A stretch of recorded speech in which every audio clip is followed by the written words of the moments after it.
Assalamualaikum warahmatullahi wabarakatuh. Salam berbahagia, salam sehat untuk teman-teman semuanya. Masih bertemu lagi di channel yang sama, yang membahas tentang pengalaman saya terkena asam lambung dan anxiety psikosomatis. Di channel ini kita berbagi tentang pengalaman terkena asam lambung dan anxiety psikosomatis. Jangan lupa teman-teman, pada kesempatan ini bantu subscribe-nya ya. Klik tombol subscribe-nya dan nyalakan lonceng notifikasinya. Ketika nanti ada video terbaru dari saya, teman-teman bisa mendapatkan notifikasi dan berbagi pengalaman tentunya. Pada kesempatan kali ini teman-teman, saya akan sedikit membahas tentang kondisi penderita asam lambung mengalami kesulitan bernapas ya.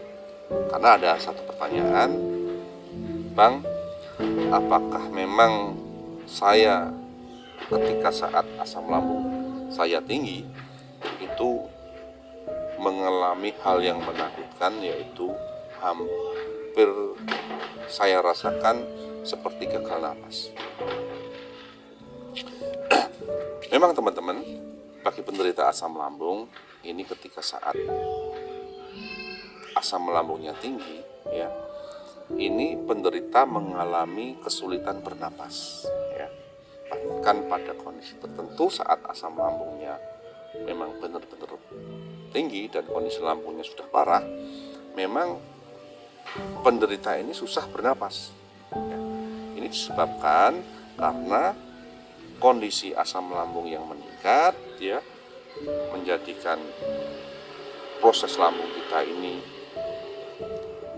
menjadi bermasalah, dan tentunya terjadi peningkatan produksi gas yang ada pada lambung. Nah, ketika gas di lambung kita itu meningkat, tentunya kita akan merasakan yang namanya perut itu terasa begah ya, terasa perut itu kembung ya, perut terasa membesar. Nah, dari situ rata-rata penderita asam lambung yang sudah disertai dengan anxiety psikosomatis itu bertambah panik ya, karena kondisi lambungnya terlihat membesar ya, seperti bengkak, seperti penuh dengan gas. Otomatis lambung ya ini akan mendorong posisi paru-paru.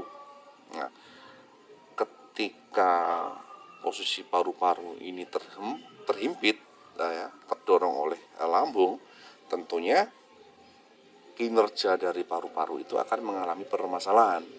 Salah satunya yang dirasakan adalah pasien terasa kesulitan bernapas ya, karena paru-paru tidak maksimal menghirup oksigen ya.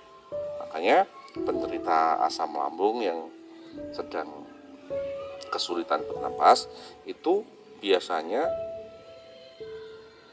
tersengal-sengal ya, tersengal-sengal untuk menghirup udara ya, untuk menghirup oksigennya. Nah, ini memang wajar karena memang kondisi lambungnya menekan paru-paru. Nah, pada kondisi tertentu ketika disertai dengan panik ya, ini akan menambah si pasien itu kesulitan bernapas. Nah, dulu saya pernah teman-teman saat parah-parahnya asam lambung itu susah bernapas ya, susah bernapas. Ya, ketika susah bernapas otomatis akan mempengaruhi kinerja jantung juga. Jantung mengalami kondisi palpitasi atau detaknya tidak beraturan. Nah, di situ sudah mulai tambah panik, susah bernapas, dada itu terasa bergetar karena detak jantungnya meningkat. Otomatis kalau detak jantungnya meningkat, terjadi peningkatan tekanan darah. Nah, kalau udah tekanan darahnya naik, padahal dulu saya tidak punya riwayat tekanan darah tinggi, tapi karena asam lambung, kondisi paru-paru bermasalah karena tertekan ya, meningkat ke jantung, ternyata bisa menyebabkan yang namanya itu teman-teman, tekanan darah juga naik. Nah, kalau udah tekanan darah naik, kondisi suplai oksigen dalam otak berkurang, kita akan terasa keliengan, ya, seperti tidak bisa bernapas, ya. Bahkan pada kondisi tertentu bisa menyebabkan pasien itu yang tadi yang ditanyakan, hampir gagal nafas, ya, hampir gagal nafas. Nah, makanya ketika teman-teman sedang mengalami asam lambung yang berlebih, salah satu yang harus dilakukan adalah dengan minum air hangat, ya. Minum air hangat. Jangan sampai gas yang ada di lambung ini berdiam di lambung yang menyebabkan banyak permasalahan. Nah, fungsinya minum air hangat ini teman-teman, ini bisa mengeluarkan gas yang dalam lambung kita itu keluar lewat sendawa, ya. Ataupun gas yang ada di lambung kita ini bisa keluar mungkin lewat buang angin di situ. Nah, kalau kondisi gas yang ada di lambung kita itu menurun, ya, bisa buang angin, bisa bersendawa, itu bagus. Artinya kondisi gas kita yang di lambung ini berkurang. Nah, ketika perutnya kempes, ya, gasnya keluar, otomatis lambung ini akan mengecil, ya, normal lagi dan tidak sampai menekan paru-paru. Ya, nah, dari situ ketika gas lambungnya sudah kembali hilang atau normal lagi, tentunya kinerja dari paru-paru itu sendiri juga akan normal, ya, seperti itu. Dulu saya pernah teman-teman sampai benar-benar susah bernapas, ya, asam lambungnya tinggi, tidak bisa bernapas, ya, badan terasa nggak enak, ya, menggigil sampai keringat dingin, ya, seperti itu. Yang paling parah saat itu teman-teman, saya sampai dibantu dengan oksigen, portable, ya. Waktu saya terkena asam lambung pertama itu memang pas sedang COVID, jadi saya tidak tahu apakah ini karena COVID, ya, yang menyebabkan saya sesak nafas sehingga tambah panik dan karuan. Nah, dari situ akhirnya saya dibantu dengan oksigen portable itu, ya, serot gitu, akhirnya semuanya kembali lega, ya. Kayak sesak nafasnya itu udah hilang kembali. Kalau udah semuanya terasa normal, otomatis metabolisme tubuh kita juga akan kembali normal, pernapasan kembali normal, detak jantung juga kembali normal. Itu teman-teman. Jadi yang namanya asam lambung ini memang bisa kesana kemari, ya, menyebabkan kondisi jantung bermasalah, menyebabkan kondisi paru-paru bermasalah, bisa menyebabkan juga kondisi lemak kita bermasalah, perut kita bermasalah, ginjal kita bermasalah. Sangat kompleks sebenarnya. Makanya yang namanya lambung itu dijaga, ya, menjaganya yaitu tadi lewat pola makan yang teratur, istirahat yang cukup, ya, seperti itu. Dari situ teman-teman saya bisa berbagi, bercerita pengalaman. Apa yang saya sampaikan ini memang pengalaman saya yang saya rasakan. Karena kalau dikupas satu persatu yang namanya gangguan asam lambung ini, sensasinya itu banyak sekali, ya, menyebabkan malorgan ini banyak sekali, mulai dari paru-paru bermasalah, ya, sesak napas karena paru-parunya bermasalah itu tadi, jantungnya juga bermasalah, ya, karena terjadi palpitasi, ya, lalu suplai oksigen ketika di otak itu berkurang juga akhirnya menyebabkan sensasi tersendiri, seperti itu. Tapi teman-teman tidak perlu khawatir. Saat asam lambungnya tinggi, gas di lambungnya tinggi, jangan sampai terjadi gagal napas atau mungkin permasalahan susah bernapas, ya, cepat-cepat minum air putih, ya, yang agak panas mungkin, ya, yang agak hangat atau agak panas. Kalau saya dulu agak panas, ya, sasendoi gitu, sedikit-sedikit, lalu bisa keluar gasnya,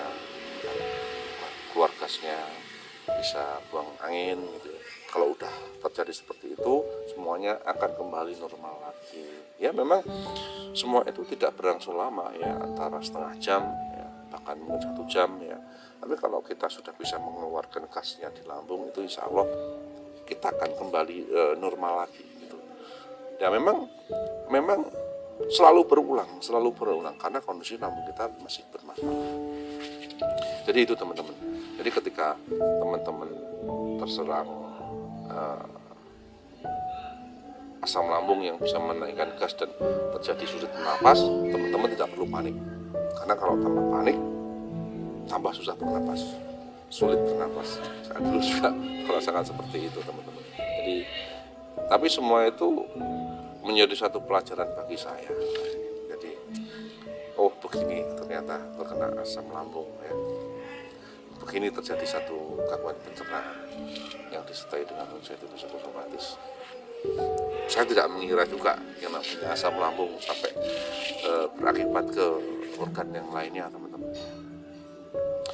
Terus anxiety psikosomatis yang juga bisa mempengaruhi parahnya kondisi psikis kita. Jadi teman-teman tetap bersemangat ya, tetap semangat, tetap berpikir positif, jangan putus asa.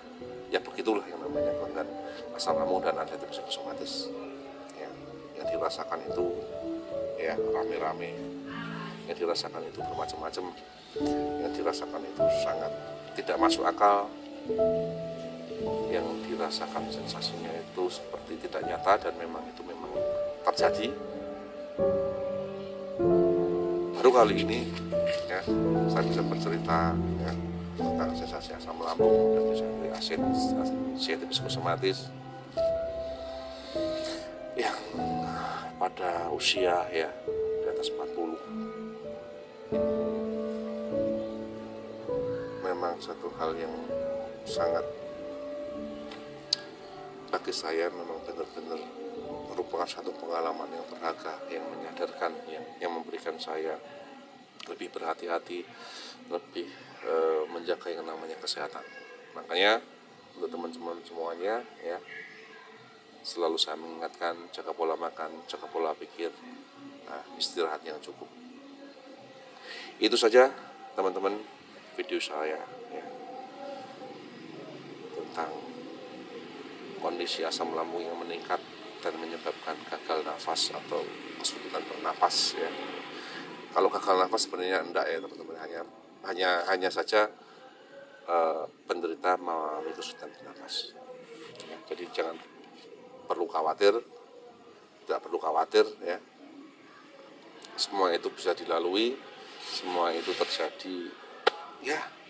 Kalau masalah ketakutan akan kematian itu memang setiap orang pada akhirnya nanti akan mengalami ya.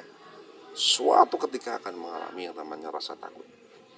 Tapi ketika kita sudah, sebenarnya kan gini teman-teman itu panik saat bernapas ya, kesulitan bernapas, jantungnya berdetak keras, ditambah rasa panik itu, paniknya itu kan takut nanti terjadi mati, ini bakal terjadi hal yang tidak diinginkan. Itu yang menyebabkan kondisi panik itu, menyebabkan kondisi kita tambah susah bernapas teman-teman. Dan itu memang pengalaman tersendiri bagi penderita anxiety psikosomatis dan asam lambung, dan itu real, memang seperti itu rasanya. Jadi itu saja teman-teman yang saya sampaikan, semoga bermanfaat, semoga kondisi ini bisa berbagi pengalaman yang menarik untuk teman-teman. Terima kasih. Assalamualaikum.